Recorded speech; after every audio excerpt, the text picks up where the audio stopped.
Hey friends, today I want to talk about my favorite cookbooks and even one of my least favorite cookbooks. This video is not sponsored by any of the products/cookbooks that I review, and all the opinions are my own. And the cookbooks will be linked in the description below in case you want to check them out. So to start off, my absolute favorite cookbook is Cook's Illustrated, The Science of Good Cooking. The recipes, the methods of cooking, the explanations of why they do things and how they tested different methods is so helpful and produces some of the best food I have ever made. And since each of the recipes is approached scientifically, they are easily reproducible, which means success every time.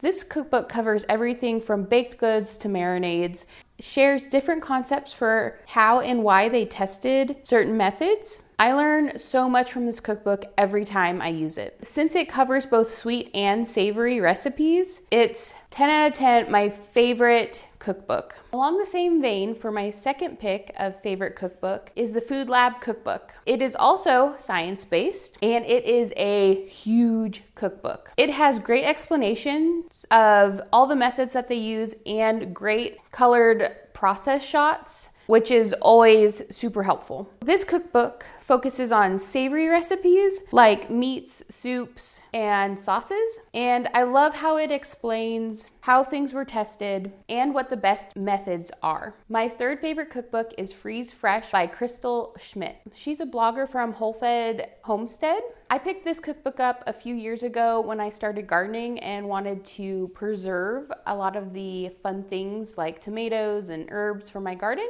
without having to can them. It has gorgeous pictures, well-written best practices for every fruit and vegetable you can imagine, and delicious recipes to go along with the produce you freeze. Before I get to my least favorite cookbook, let me just quickly talk about a couple honorable mentions. Both of these cookbooks are very specific to what they're about, but absolutely wonderful if you are wanting to dive into these topics. First is the Tartine Bread by Chad Robertson. It's all about sourdough, and it's a very thorough explanation on how to make sourdough at home. The author worked in and owned a bakery and wanted to translate the large-scale production down to the home kitchen. There are lots of step-by-step photos, lots of method explanation, and incredible recipes. Highly, highly recommend. The other honorable mention is the Macaron School by Camilla Hurst. She is a wonderful food blogger over at piesandtacos.com, and she creates amazing desserts, but did a really incredible job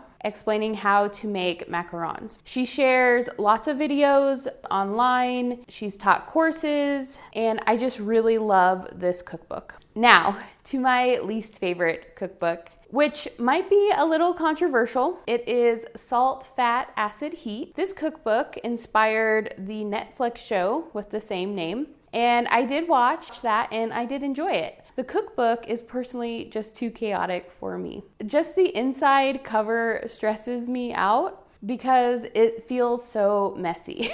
If you'll compare my favorite cookbooks to this one, my favorites are very linear and methodical, and this one just is all over the place, or at least that's what it feels like to me. The author even includes an explanation about how to use this book and states it's not a typical cookbook. She has methods and then shares recipes to test those methods yourself, but for me, it's just too many options and creates decision fatigue.